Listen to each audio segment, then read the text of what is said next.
What's up, everybody? Welcome to the stream. Hello. Hello. Hope you're doing well. Appreciate you coming. Look at this demon. What are you gonna do? What are we gonna do with this? There's so much left. Or is there? Find out.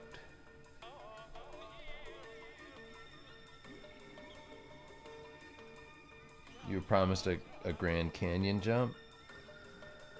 It might happen at the end of this. I don't know. Stick around to find out. The big jump might be coming at the very end. So you gotta hang out and watch me paint this demon in the meantime.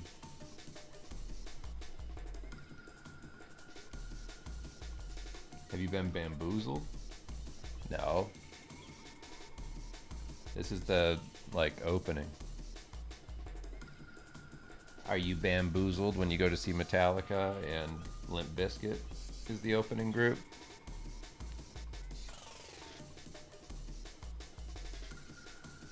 It says it right there on the ticket.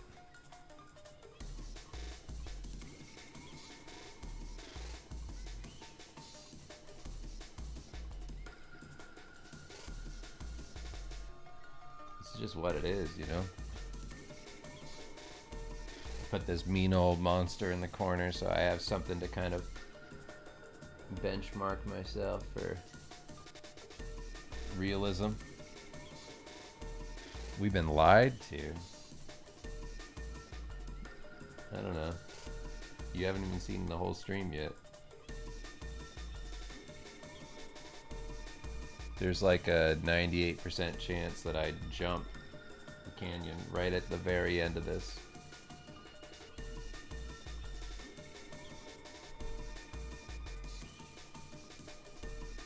And now I'm not on any drugs. I'm not on any drugs today, so this is gonna fly by and it's actually gonna be productive. It's wonderful. So stick around.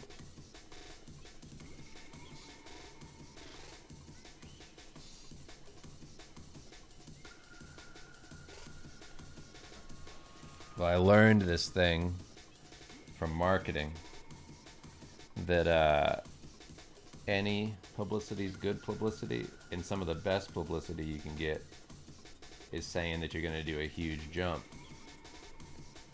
And that's how you get a lot of people to kind of stick around and see what you're doing.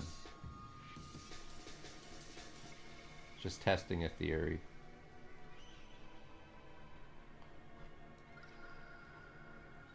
I think it'll work out in my favor.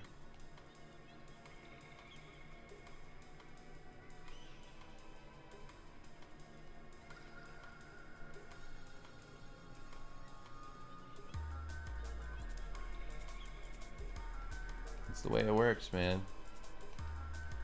You say you're gonna do something crazy, right? And then you don't do it. And you do something else, and everybody sticks around and they go, whoa, hell yeah. I didn't even know I wanted that.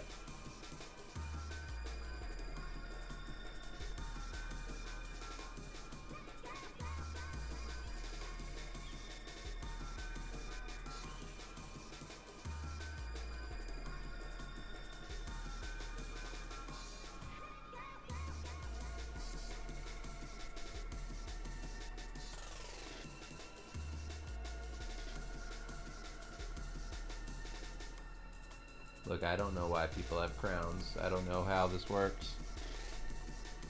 I'm just here.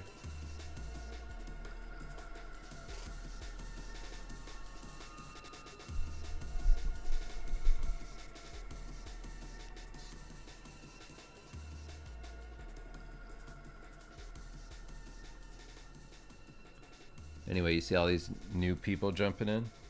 So many. They came for the big jump. They got this, and that was good enough. You gotta test theories every once in a while to see what works, what sticks, what keeps people engaged.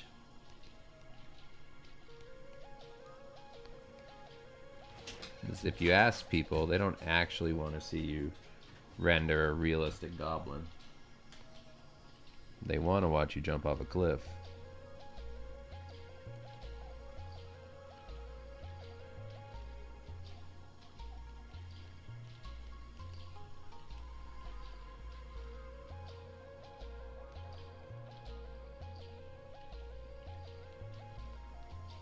And people love being tricked.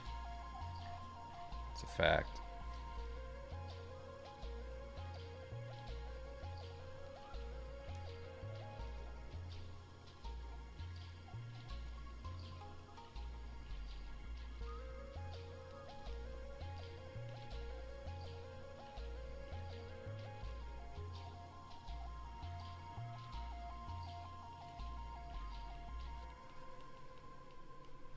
It's a leap of faith, all right?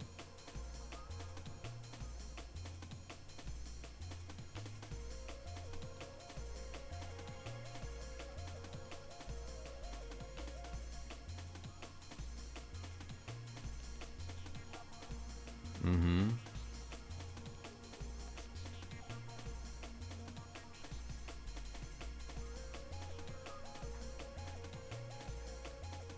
I actually just figured just as many people are going to come to the stream no matter what I call it. So I should stop calling it a concept art stream or whatever I had it default as and just start naming it different stuff every time. I'll let you all choose what the next one's called. Or maybe we'll vote on it.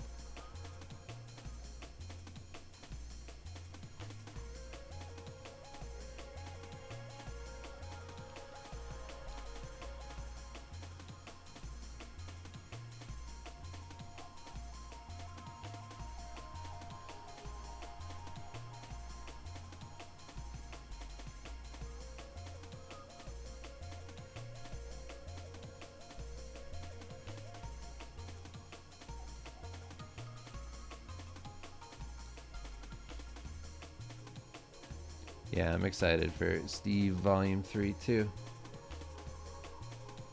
I'm coming up on the end of my work run that I've had going. So now I can not just do work all the time, which will be wonderful. Then I'll be able to do comics. Because the last time I did that, a few of you know what happened. If you were around for that. That was the Akira Yoshida arc.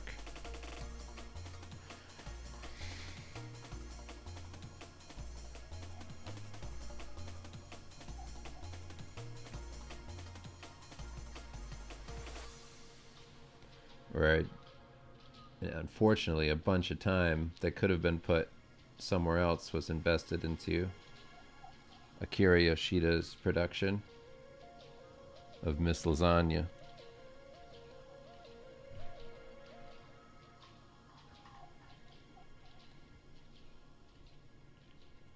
What volumes exist are still on Matt and Shane's secret podcast Patreon if you go look for them.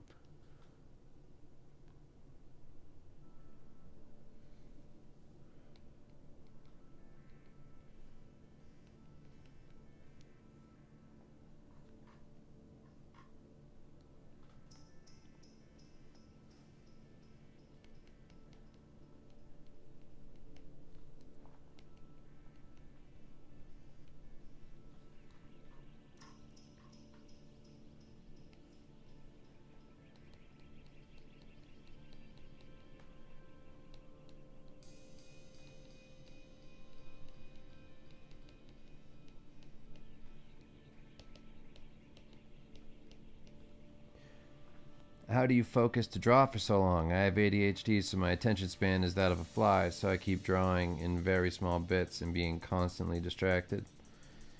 I don't know. It's so hard to say these things. I have like a little bit of that. I just remove all distractions and have to become super disciplined. I end up like, you know, I don't know if people just have different versions of ADHD, but mine is like I get like hyper focused on something I want to do. So like I might suck at school sitting at a desk and doing that shit forever, but sit me down to paint a goblin or draw some comic pages and I can do that all day. It's mostly when you kind of kick me out of that mode, when you're like, okay, now switch gears and do this other thing, and then I'm like, holy shit. And then I get the bends like I just came up from the depths. My head gets all shitty and then it doesn't work as good. But yeah, I get focused. So that's me. I don't know how to help you.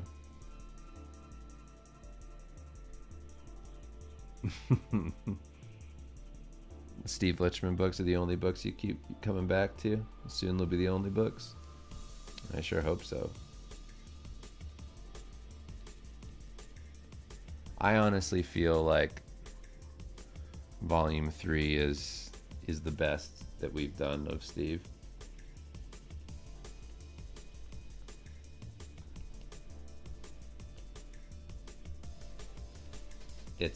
It's what we've learned after we like started writing other things like professionally.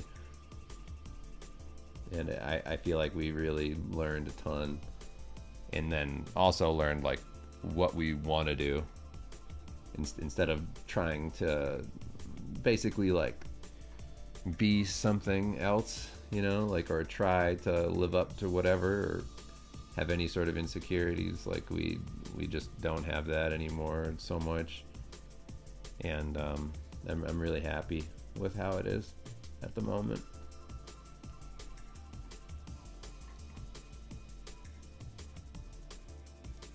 This isn't the Grand Canyon, and in a way it is, you know.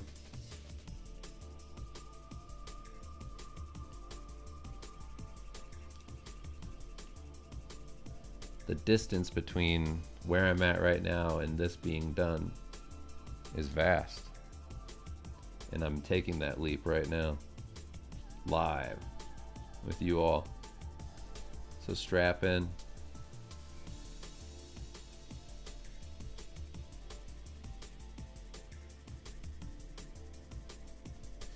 Since you juggle multiple career fields, comics, concept, illustration, etc., do you typically spend a full workday on a given task or split your days across different projects? If I have the opportunity, I'll split my days out in like different projects. That's always the easiest way to do it.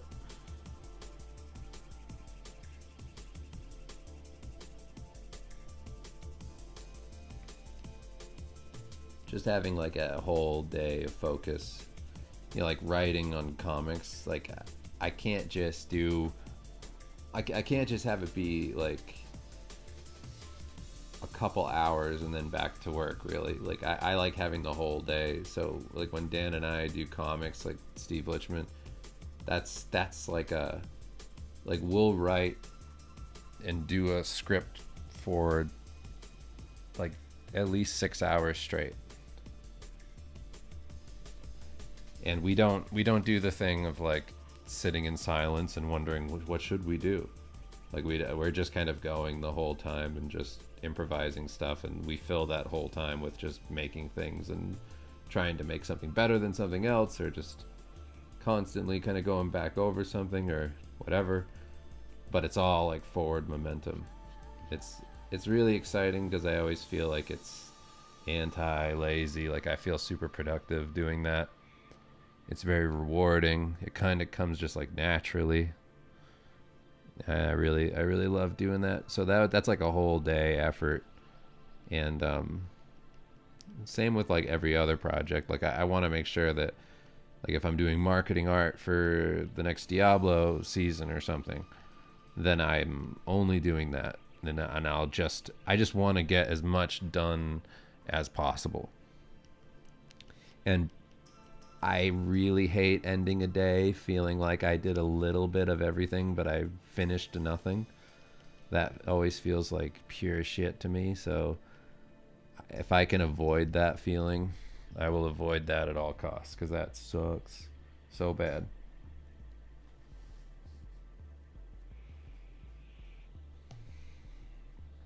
How many hours of the day do you work? I work from basically my regular work day is 10 a.m. to 4.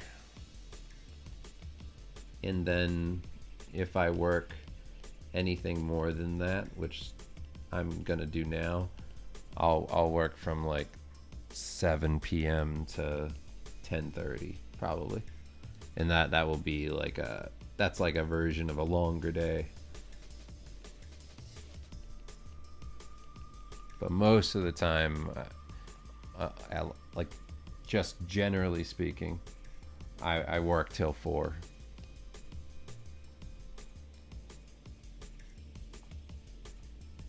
And just hang out with the family. Lately, every morning I've been going to the forest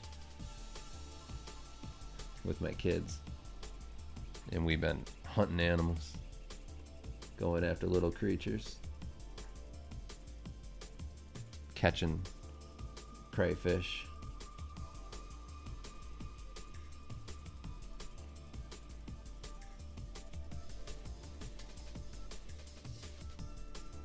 That's been a lot of fun.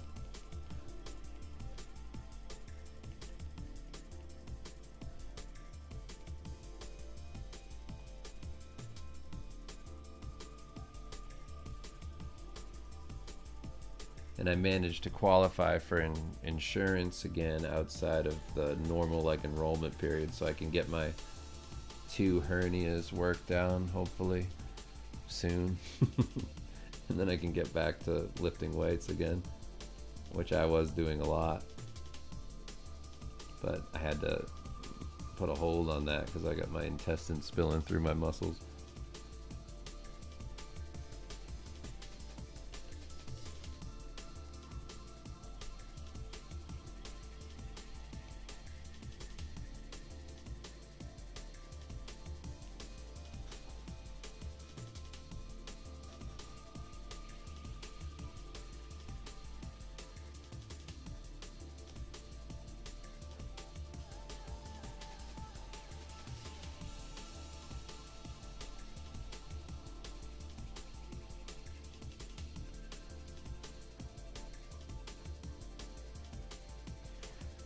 What are your kids' favorite video games? My nephew is 5 and just started getting into Sonic.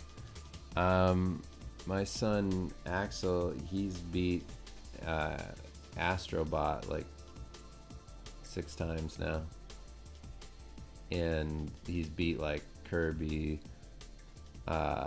What's the new Kirby game? It's not new, but the newest Kirby game, whatever that one is. He loves that.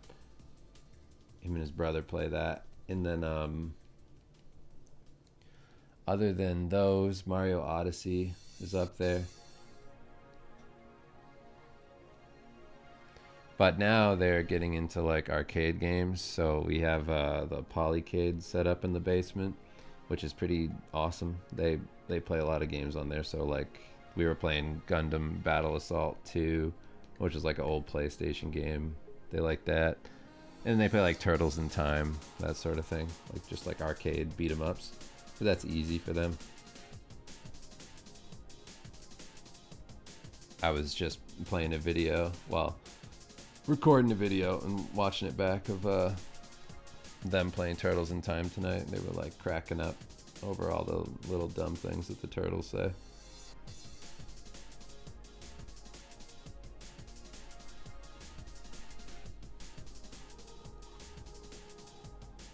Yeah, Kirby and the Forgotten Land. It's pretty good.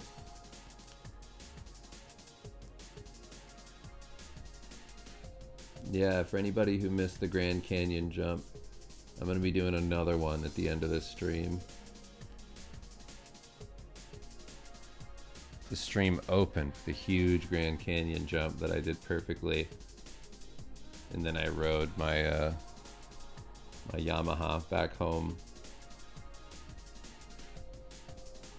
And now I'm here working my Yamaha 360.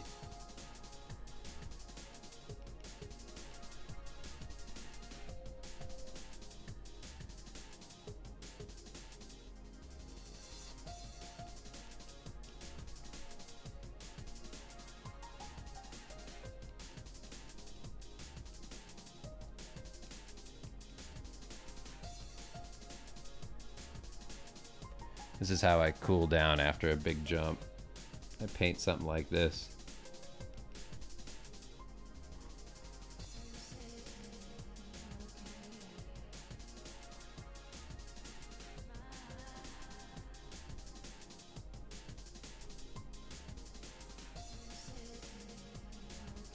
Yeah, next one should be better.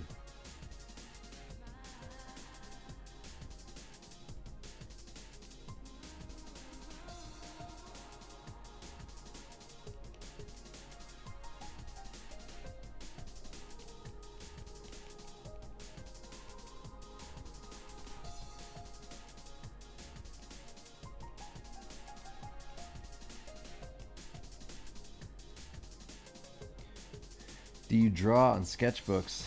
Like, do you have sketchbooks that you can show us? I don't have any I can show you because pretty much the only stuff I do in my sketchbooks is work related, and I can give you a little bit of a expensive suggestion. What the fuck is it called? Hold on, I got one right here. What are you called? Are they called like Everyman or something like that? Let me tell you real quick. Hold on.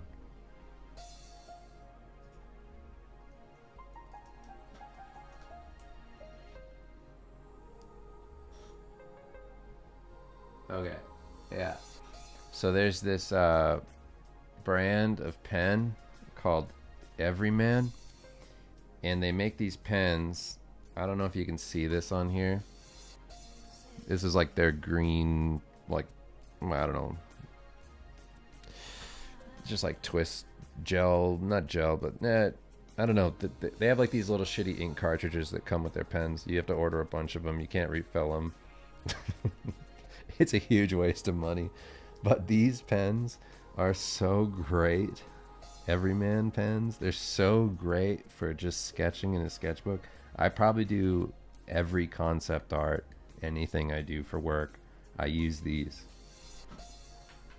I don't know. Like, I've never found a pen that has like that good of a ink flow that feels natural and lets my sketches come together quicker. That's my favorite sketchbook tool. And I'm not one of those people that's going to say like, oh, there's absolutely nothing that can be gained from getting the right pen or pencil or whatever.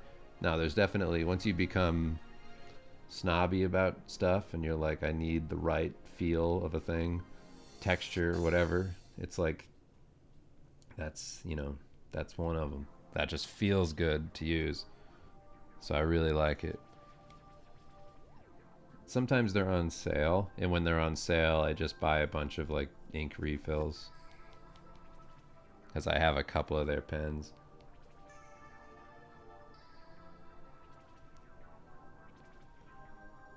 Like, I wish I could just refill them myself with that nice, smooth, delicious ink pouring out, but yeah, haven't found a pen I like better than that. And I'm a person that, like, I don't like using pencil to draw. I like the just instant pen marks, solid, you know, this is it, this is final answer stuff. That's what I like. It's really great. And my sketchbook's just full of those, like just tons and tons of drawings using those pens. It's my whole sketchbook. And then I take a picture of my drawing with my phone, I send it to myself, and then I go over those sketches in Krita and refine them. That's it.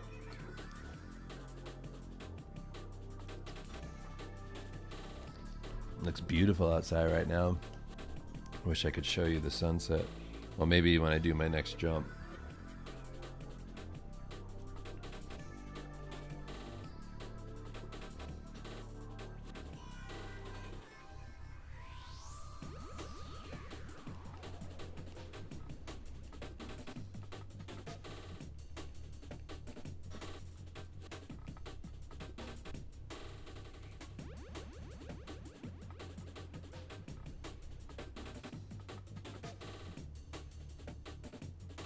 Oh, that's cool. Uniball sells an $89 pencil that rotates and feeds every time it's lifted.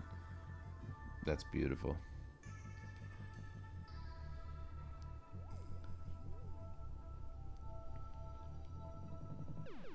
Yeah, after using these pens, I can't really go to anything else. I like them so much.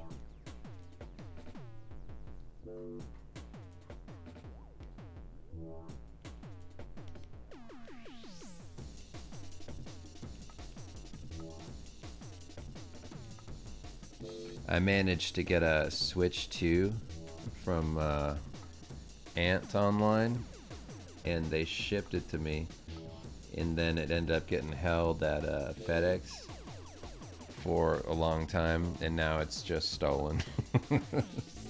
It's the second Switch 2 that I managed to actually like catch on something that went away. I was like, well, what? Either my orders get canceled or stolen. I'm like, okay, nice. All I want to do is play the new Donkey Kong. It's the only reason I even got one. My kids are super excited for that. So now I'm waiting for like a case, whatever, thing to be opened from them and get my money back.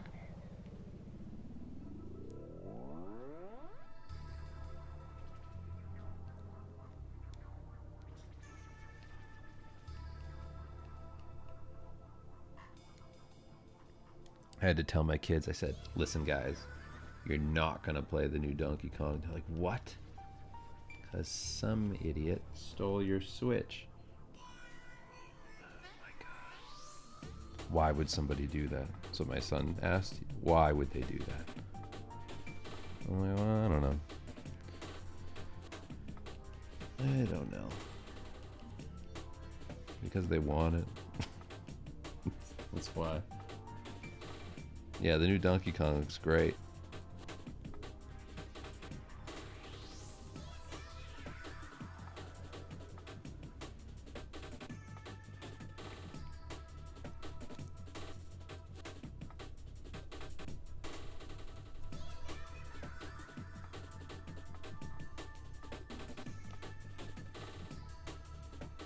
Here I am, back painting over another painting where since I started this, I've learned something better in terms of speeding up the process of painting. Where I go, shit, I should have done that. Fuck. It's too late. I just have to finish it now.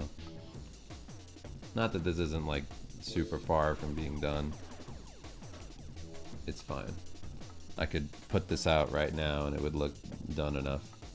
But that's not what I'm gonna do.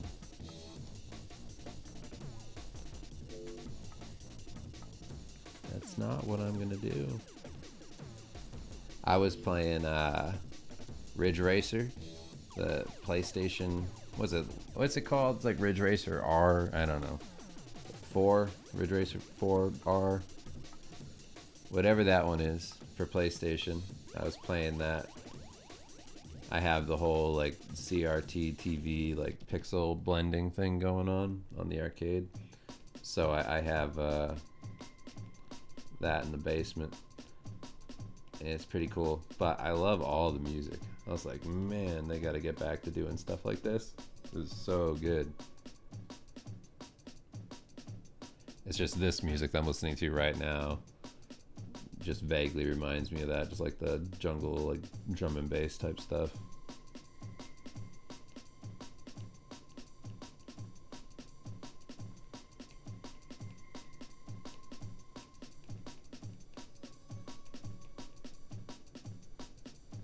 It's also crazy how good the art direction is for that game. It's really good. It holds up.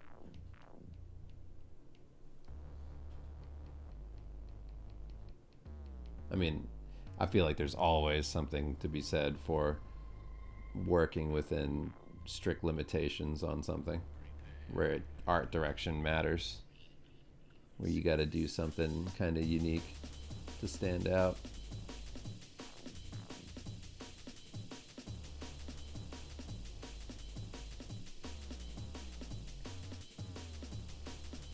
I mean, I feel that way even about like old Nintendo game soundtracks. Like you listen to some of those and you're like, oh shit, they're unbelievable. And like just because you can just do orchestrated stuff or like lazy electronic music, there's a lot of that in games now.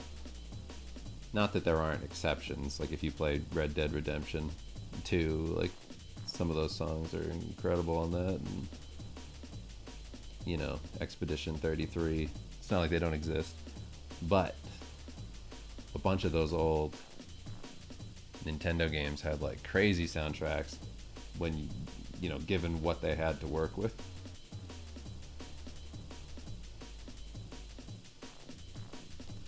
Limitation can be great.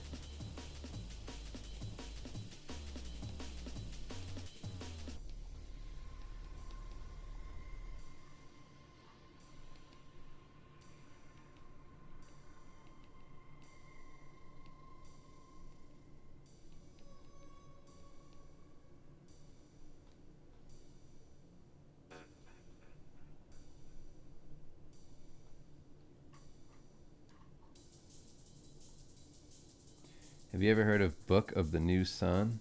No, I haven't. Is that your church? Is that your cult?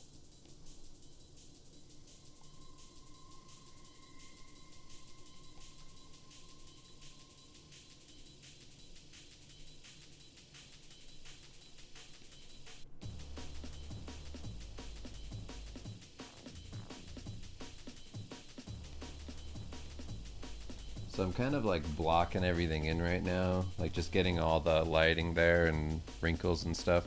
And then when I go back over this in Photoshop, I'll add like texture, not like lazily on top of it, but just in like brush strokes, just to break this up a little.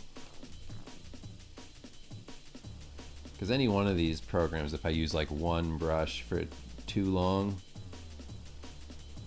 I'll end up with a samey looking texture to the whole thing, which I don't necessarily want.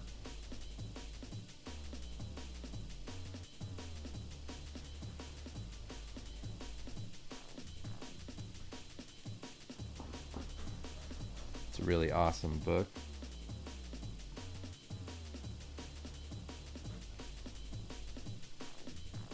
What's it called? Book of the New Sun, is that what it was? I'll look it up.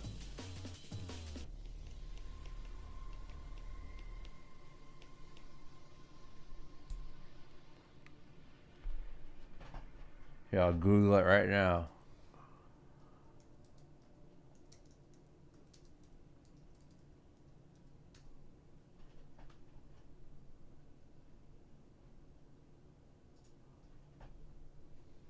Is Krita your main software, or use Photoshop to retouch as well? I use everything. I use Clip Studio, I use Krita, sometimes I use Rebel. I use everything in conjunction because I like different aspects of each one.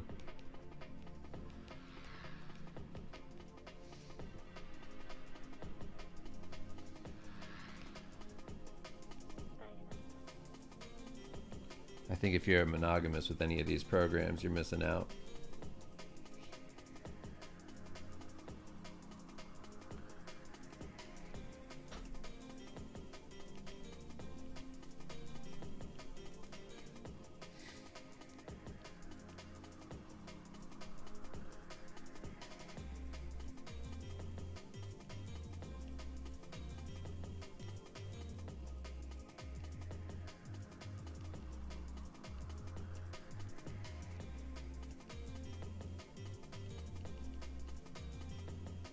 I have a hard time adjusting to Krita, not a fan of the brush engine, I think. That's crazy. Has a really good brush engine in my opinion. I have opinion of like, you know, like learning another program is like learning another language. All of a sudden you can read a bunch of new books and you can take in a bunch of new stuff and try new things and you're like, oh, there's this whole other world over here. So I like that. I like having all the options available to me and knowing like what does what best, and then going there when I need that thing instead of trying to force it in another program. It's like, why would you bullshit like texture of oil paint when you could just use Reveal? Like, they already do it better than anybody else. It's like, so if you want like that type of look or those finishing touches on something, then you should use that program.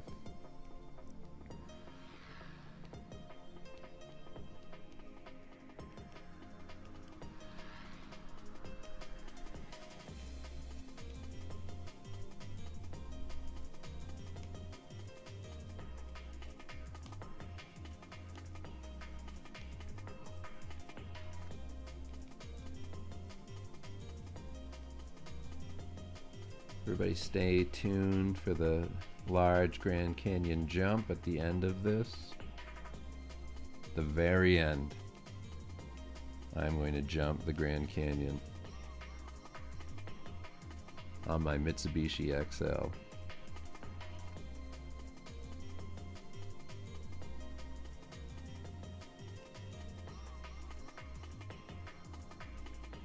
What do I like about Krita the most? Ooh, just how I don't know, like how expressive the brush can be with this line weight. Inking in there is like pretty phenomenal. Yeah, I don't know. It has a nice balance of like accuracy, but also looseness.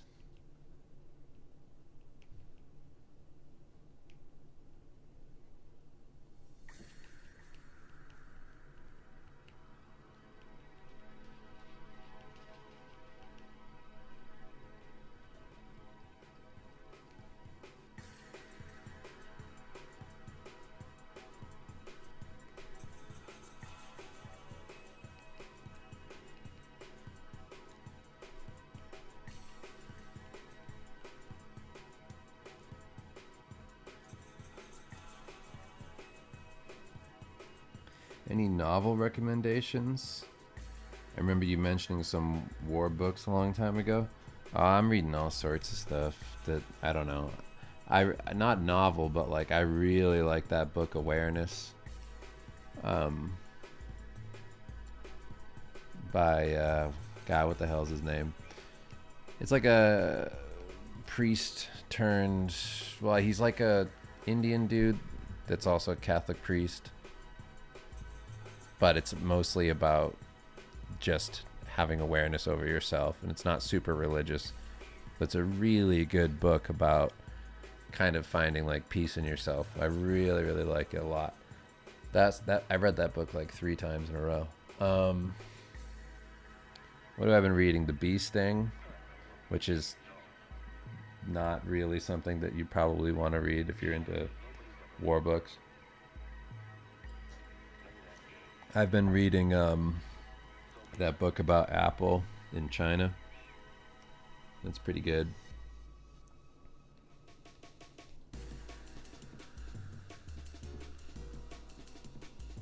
I'm rotating between like 3 books. And then I'm reading this book about the Ku Klux Klan in Texas, messing with this Vietnamese fishing family.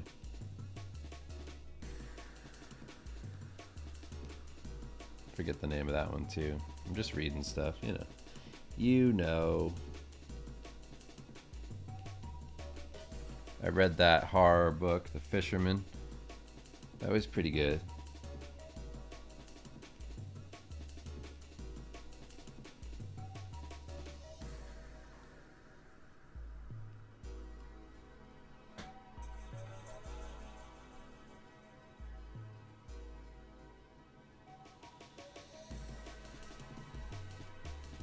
Did you ever see that Chris Angel Grand Canyon jump where the ramp explodes with a shitty After Effects explosion and it makes no sense? No. Have I read House of Leaves? I haven't. I heard it was, take this, from somebody who hasn't read it. I heard it was a bit like, I don't know if pretentious is the word other people use, but something like that. I don't know.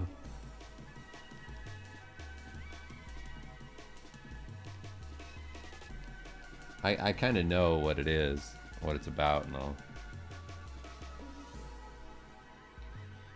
Dave, I began using references only 4 years ago in my art career. Am I retarded?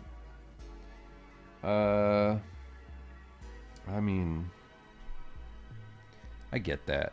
I definitely held off on using reference a lot because I was trying to be able to do it for my imagination. I think I just needed to use reference the right way. More or less like drawing my thing first and then supplementing it with reference. That was my big missing thing for a long time. And that helped me a lot. Just like making sure that I had the info down on whatever I was working on, that it was mostly there from my sketch first and foremost. And then after that, refining it with reference, but not losing the energy of my initial idea. That was like all of it. And since then, I've improved a bit because of that.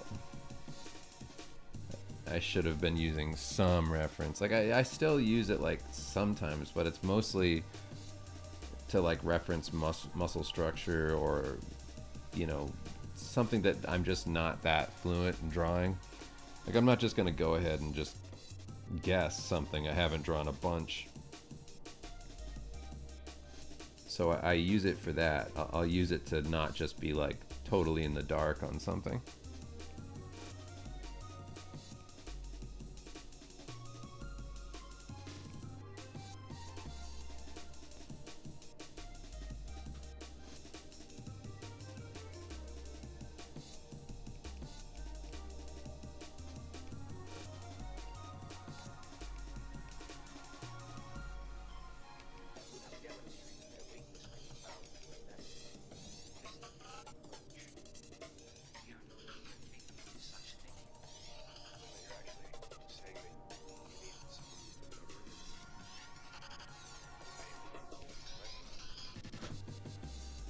This is one of those images where I'm just gonna have to like post it and then be like, hey, there you go. Now I can't work on it any longer. I already posted it. Because what I should have done with this, I'll tell you exactly what I should have done. I should have sketched the whole thing in Krita first, like gestural drawing. After that, I should have gone over it in Photoshop with my like inking brush that I use to draw with, which is great. And then once that was done, I should have gone back into Krita, done final lines in there, brought it into Clip Studio, rendered those final lines in a lighter color so that I had this nice value under painting. And then back in Photoshop, add colors to that. And from there, I would be able to paint it up in Photoshop and it would have come together great. But instead, I'm painting on top of it in Clip. And all the stuff I could have already had down so easily from the start is all getting put in right now in color, which isn't horrible, but it's not efficient. And I pride myself on being efficient, that I can get giant multi-character illustrations done quickly. So messing around and not doing that, it's a bummer. I wish I had done that right.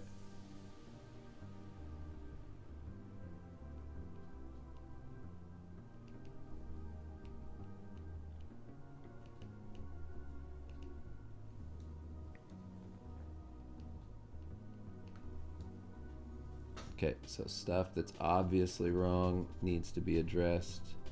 I need to get rid of a lot of these black lines that make this look unfinished. I don't want a bunch of line work in this. That would have been eradicated if I had done the process the other way. There would have been no lines. It's okay. it will still look fine.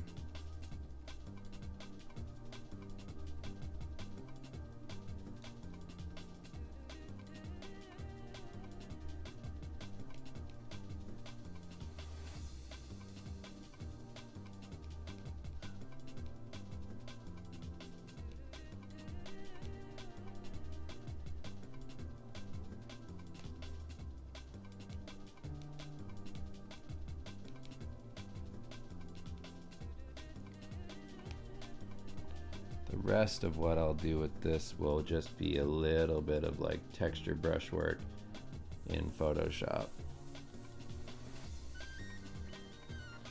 You know what I left on today that rules?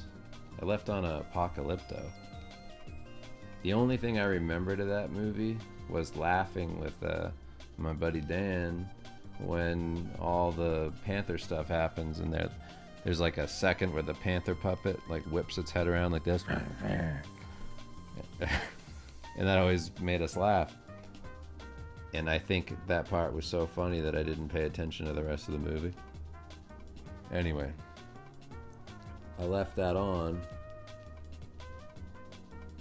It's great. It's a good, just beautiful looking movie. Man, those designs in that movie are wild. It looks so great. Forgot how cool that stuff looked.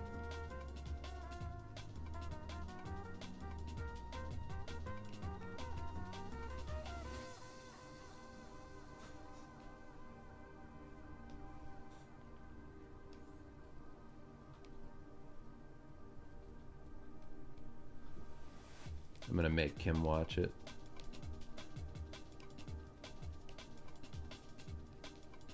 She had never seen Braveheart, and then we watched it and she cried.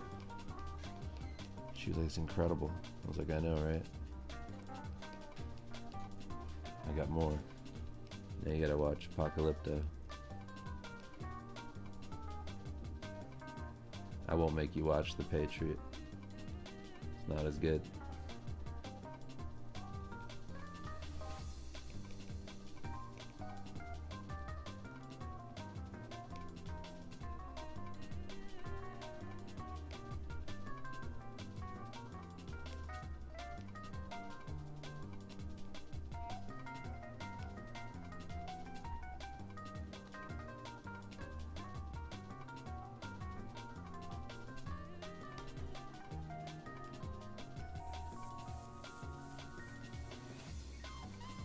Yeah, I won't first force her to watch The Patriot. I'm not that much of a patriot. I've been wanting to draw cartoony comic sort of style. I found I have a seriously hard time with that. I normally go for much more realism. How could I change my natural thinking? I mean, just go with what you love to do. Are you trying to do it because like it's something that like you actually like, do you want to do it because other people do it? Do you want to do it because you want to do it? Find whatever that is. I definitely had some stuff like that where I wanted to do different styles and things, and I felt a little bit weird about, oh, how am I going to do this in my way? And then I kind of found the nice through line with the way that I paint in Krita. I was able to get there, which was nice. And now I kind of do stuff like that in my work every once in a while. But you got to find whoever you are and all that. If it's not coming naturally, then maybe figure out what that is. Maybe, you know, is it you not being able to draw very good? Is that stopping you? Because sometimes doing like heavily stylistic work is dependent on your ability to understand realism. So if you already have a grasp on realism and then you come into like stylized work, sometimes it's easier for you to imply certain things stylistically because you understand them in reality. And then when you try to phone it in when you don't know those things, pulling off a simpler style ends up looking a bit clunky. Like, it seems like it should be easier to do that stuff, but it ends up looking worse if you're not already like fluent, yeah, in like realism. But you know, that's not always the case.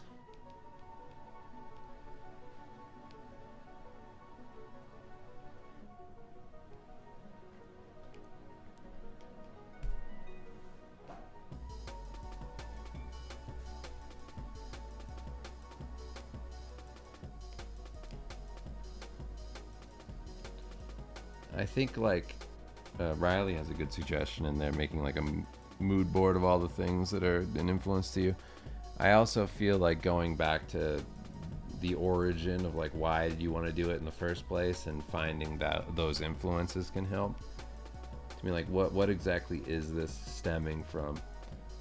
Like for me, I look back and I go like, oh, why would I want to do these things? And I'm like, oh, I was drawn to it from like Berserk, and I was drawn to it from like Escaflowne or whatever else. Like there's certain influences that I can draw a direct line from.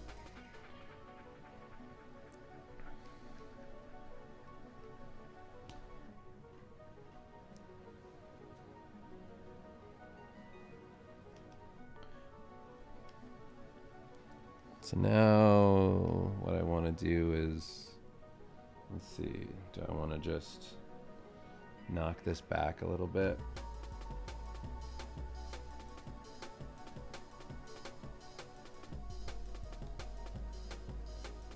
So I'm going to be painting out these like hard lines on the wings and whatnot.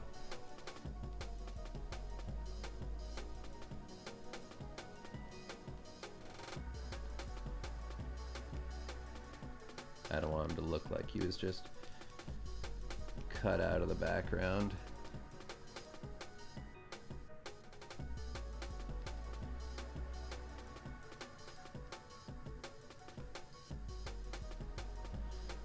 Like one thing I do, like if I'm working on like a parody of something, it's kind of the closest I might get to what you're saying.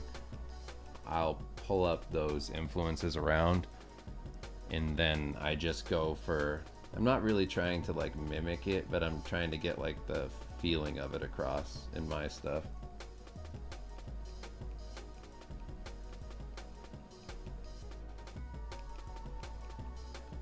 And it's also nice to have like a benchmark of what you're trying to hit.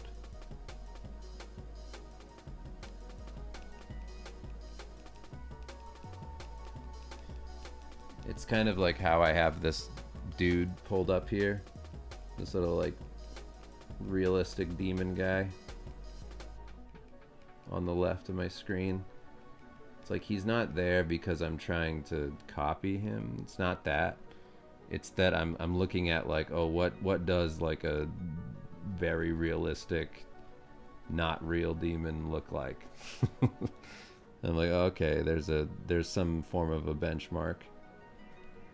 It doesn't mean I'm using that as a direct reference. It's just a nice thing to keep nearby, to be like, okay, don't stop until it's like not that literal thing, but somewhere in that ballpark.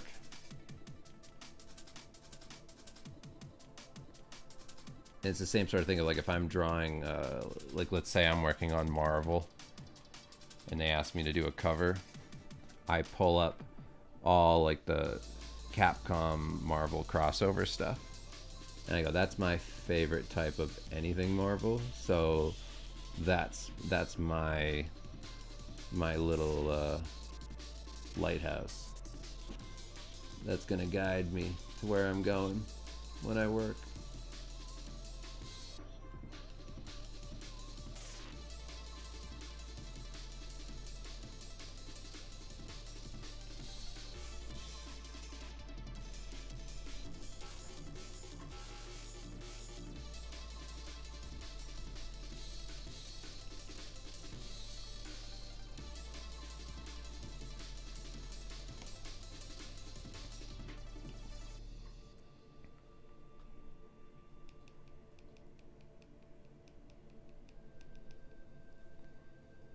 That's what the devil actually looks like, this nasty guy. True.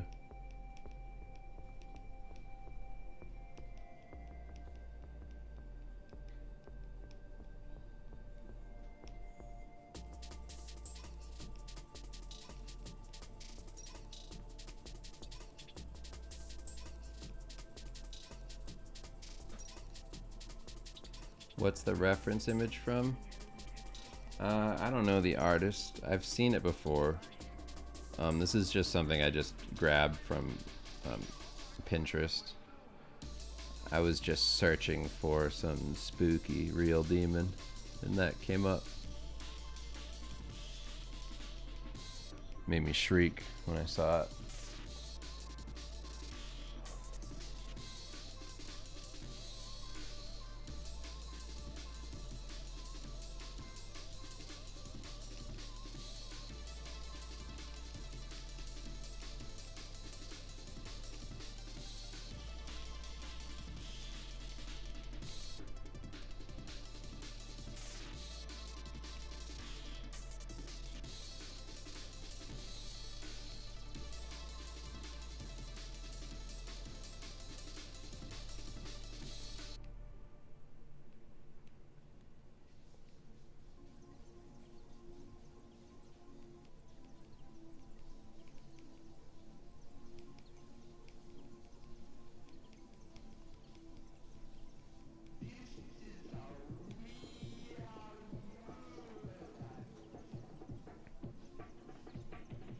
I'm almost ready to be done working on this.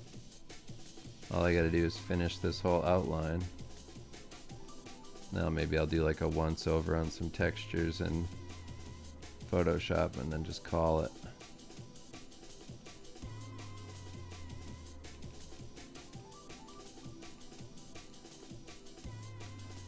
And then the next one I do will be better.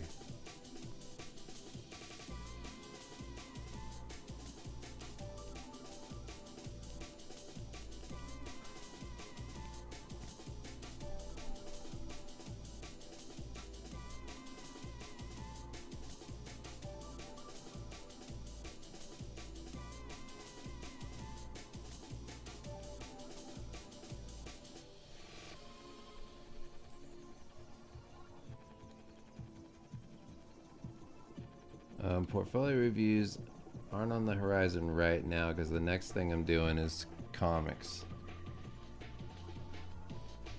And comics are going to be, like, the plan was to do comics forever, but the next thing is going to be comics for like the Patreon. Like when I was doing my little like Starvale Fable comic where I was doing streams and showing the process for that. That's what I'm gonna do again.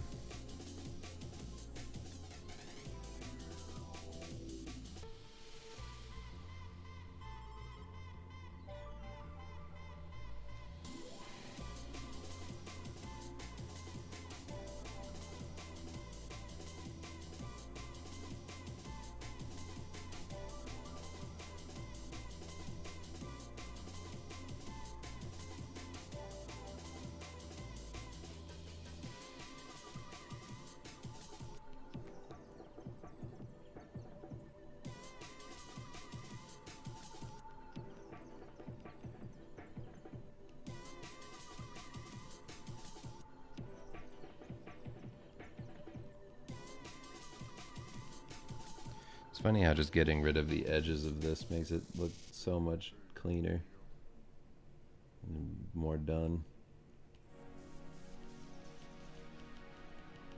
Those jagged edges definitely made it look unfinished.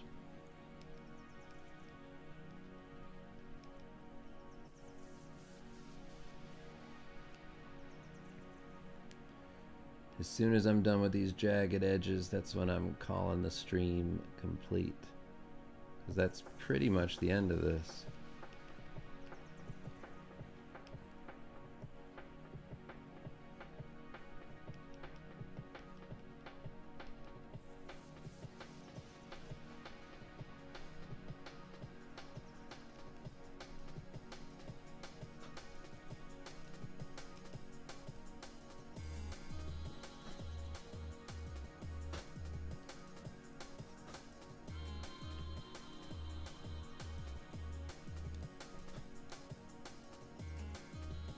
Yeah, I'll print Veil, but it'll be combined with other stuff.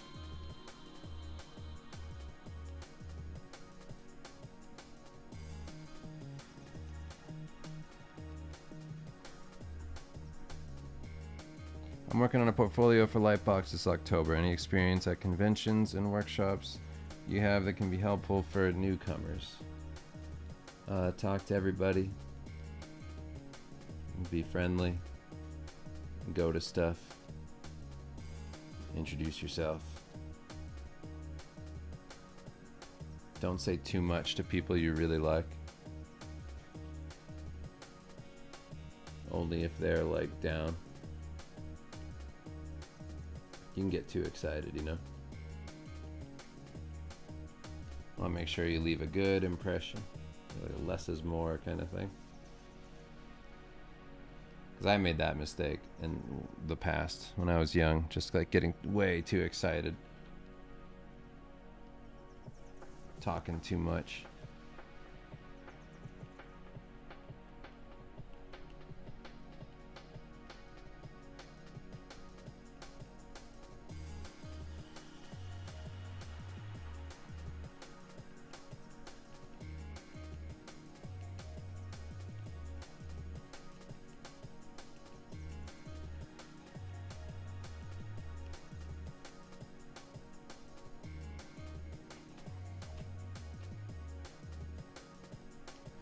Thanks, Riley.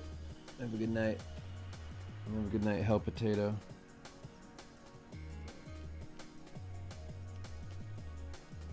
But in general, you know, just be direct and honest with what you want. And try to talk to a lot of people. I mean, honestly, that's really it. Like, take part in the things everybody else is doing. Try and find if there's anybody around who's going to be a part of the workshop that you can meet up with or whatever. Like, if there's anybody in like our Discord or something that's going to that, you should post about it. See if anybody's going. See if you can have like a little group or just even people you can just say hi to.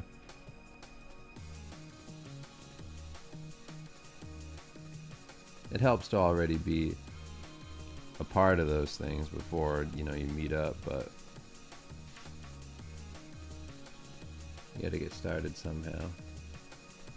And what I mean by like you don't want to be like too much. Like I've been to those conventions where like I was the person that was too much, like just, you know, getting too excited or just saying a lot.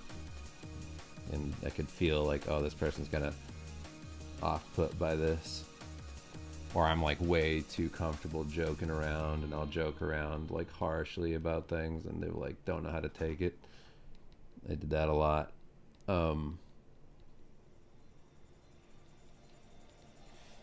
Yeah, you kind of want to keep a good measure about yourself.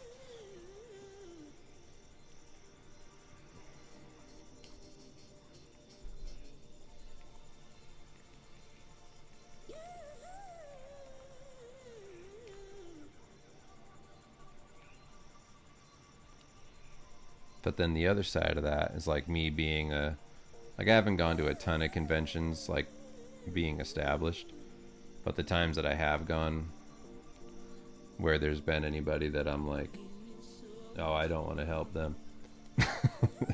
It's only people who like are professional, like hovering, you know, people, which almost nobody's like that annoying. So it's not like it's that crazy. Like it's not like talking to somebody is gonna make you that.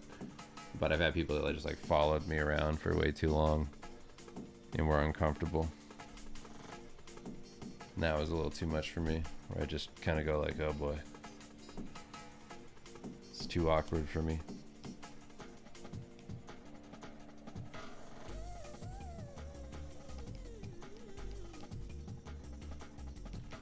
I'm still polite and all that, but you know, just to be completely honest, that's when something like that happens, you're like, I don't want to help. I don't want to talk to these people anymore. It's so weird. I don't know how people with like really odd fans, like I don't know how they deal with that.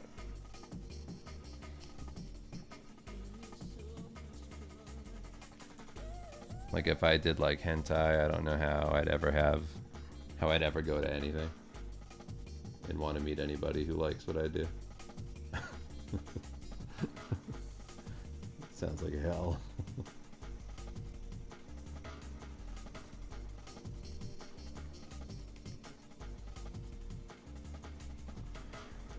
All right, cool. That's about it.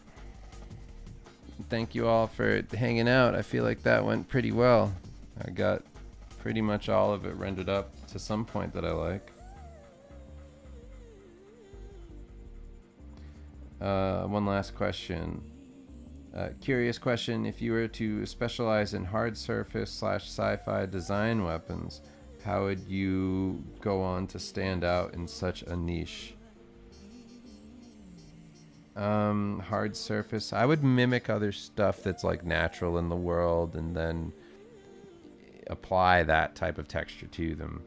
You know, like more organic shapes and things like that that aren't so rigid, and then kind of copy that like design look and bring it over into that other aesthetic, because I'm trying to bring something in that's a contrast to the usual shape language of that type of textured stuff and add something new and fresh that hasn't really been seen before. And, you know, mixing like the organic with the inorganic helps. And anytime you can introduce like a form of contrast, it helps. That's kind of like just my go-to, is I always think, what's the opposite of this? What, you know, like what aren't people doing that's the opposite of this thing, and can I borrow from that and introduce it to this and make something new? And that's always helpful. But all right, love you. See you all next week. Thank you very much, and I'll talk to you. Goodbye. Oh, big jumps coming. 3